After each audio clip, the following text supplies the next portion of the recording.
Yo, what is up guys, my name's Hacky, and in this video we have an updated best Imani tech vehicles list. The last one I did had a lot of audio issues and I just overall wasn't very happy with that video, so I think I could do a much better one. So here is an updated version, including of course the newest Imani tech upgradable vehicles in the game, beginning with the Monstrosity. I just like to call this one the Mitsubishi. It's basically like an off-road type SUV that's relatively short if you ask me. I believe it's only a 2-door. There's a lot of good pros about this vehicle and one big con. Let's start with the pros about it. It's got bullet resistant glass, which is very useful, so whenever anyone comes and tries spraying you with an AR or something like that, it's gonna make it a bit more difficult for him to get you. Notice how I said bullet resistant and not bulletproof, so basically it's only resistant, it's not completely bulletproof. People can still get you through the windshield and the windows, it's just gonna be a little more difficult. You can say it's semi-bulletproof. When someone first starts shooting at the window, the glass will intercept the first few shots, but after a few shots it's gonna go through. But specifically with the Monstrosity, it actually has a fully bulletproof back window, which is very rare to see. I believe you need to put a certain back window option that you can find in the customization. Really useful feature. I also really like the performance of this vehicle. It's not going to be the absolute fastest when it comes to top speed, but it handles really well. It's really easy to drive it around. You're not going to be spinning out too much with it. But then the one big downside with the Monstrosity is that it has no explosion resistance, meaning any type of one explosion can automatically just blow up the vehicle right away. This is the only Imani tech vehicle that doesn't have any explosive resistance or explosion protection at all. Kind of sucks because other than that, it's a very good vehicle, especially for the off-road class. Luckily with Imani tech, you can still apply the missile lock-on jammers, so it's still hard for weaponized vehicles to lock onto you and actually hit you, but once they hit you, you're done. You can find it in the Southern San Andreas Super Autos website for just under $1.5 million. Let's move on to the Dubachi Champion. Let's continue with the pricing. This price actually got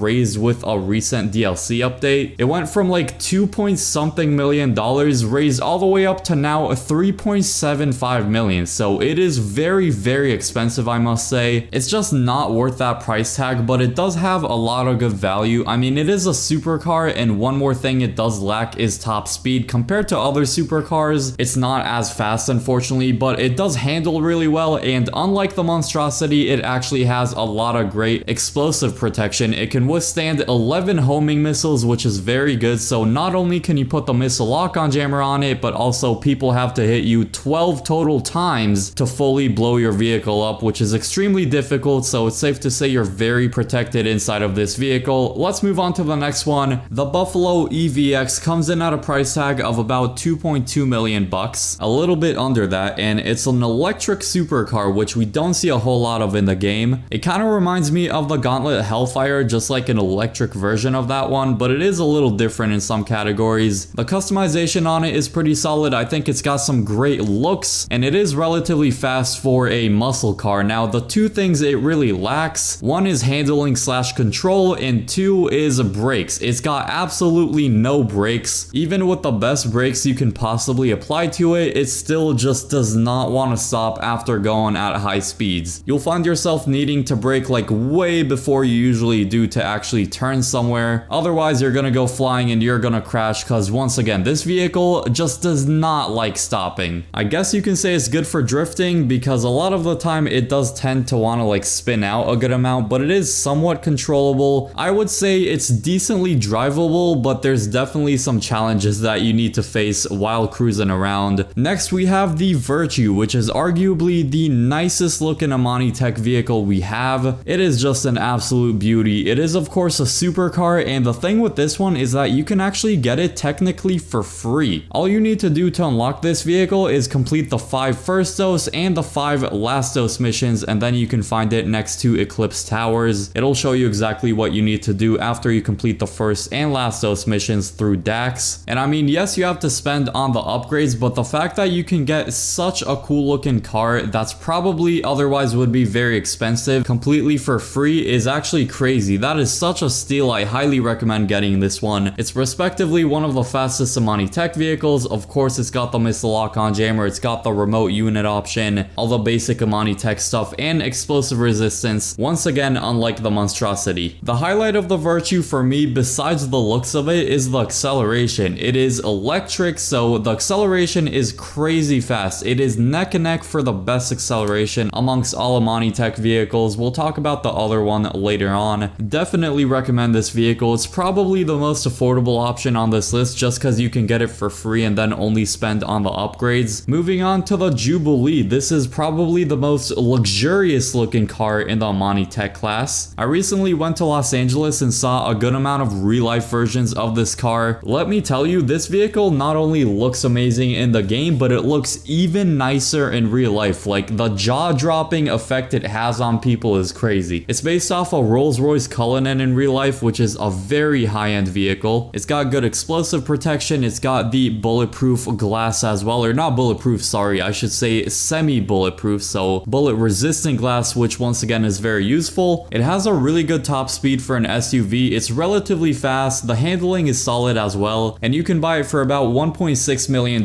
which is not that bad of a price, especially considering others on this list are more expensive than that. Really no complaints about this vehicle. I think it's a great all-arounder vehicle, and for an SUV especially, it's fantastic. Going into a sports car now, we have the Stinger TT, which is a relatively new one. Right off the bat, this is the best Imani Tech car for speed. It is the fastest Imani Tech vehicle. It's really competitive for races as well. I almost want to say it's like the Itali GTO's big brother, because this is like the Itali Stinger TT, so they're in the same car family. For people on next gen, it also has HSW upgrades, so you can make it even faster with those enhanced performance upgrades, and it looks fantastic as well. It is personally my second favorite looking Imani Tech vehicle after the Virtue, of course. It doesn't have the greatest of control, especially because it's so fast. On the Legendary Motorsport website for about $2.4 million, it's definitely not a bad pickup. I recommend it. Then we have probably the best muscle car in the whole game by far as well. We have the Buffalo STX. This thing is a beast. To start, it's based off the Camaro, which is a very popular car. A lot of people like it. It has a great handling and speed combo for a muscle car especially. I believe it's even faster than a supercar like the Champion, which is crazy to think about, because if you put, let's say, the Buffalo STX and the Champion on a track, I believe this was tested and the Buffalo STX is actually just better around the track, which is crazy for a muscle car compared to a supercar. That just shows you how good of a muscle car this thing is. For a muscle car, this thing just blows everyone away. As I said, solid handling, great speed, and really no complaints when it comes to the performance. On top of the basic Imani Tech options, it's got great explosive protection, semi-bulletproof glass, which again, not all Imani Tech vehicles have. It's a 4-door, so you can carry 3 other friends in it as well, so a decent amount of room. And it comes in at a price of $2.15 million, which yeah, isn't cheap, but it's not anywhere near the most expensive. So honestly, because this is such a good vehicle, it could have been way more expensive, so I'm actually kind of happy with the $2.1 million price tag. All I'm saying is it could have been worse. So let's move on to the Omnis EGT. This is an electric vehicle. Earlier in the video when I mentioned the Virtue is neck and neck for the best acceleration amongst all Imani Tech vehicles, this is the other neck and neck, I guess. The EGT has some crazy acceleration. Let me know which you think has better acceleration, either the Virtue or the Omnis EGT. Both of them are lightning fast right off the bat, and they have decent top speeds. The EGT isn't as fast as the Stinger when it comes to top speed, but it's an electric vehicle, so it shines more in acceleration. It is top tier when it comes to surviving explosions. I like a lot of the customization options it has as well. It's got great customization like the liveries, some cool roof options, and this car looks very nice and clean as well, I have to say. This is many people's go-to Imani Tech vehicle, mainly because of the things we said like acceleration, customization, looks, and all that. The EGT is another great all-arounder car. The only thing it lacks is a little bit in top speed, but besides that, it's a great car, and for $1.8 million,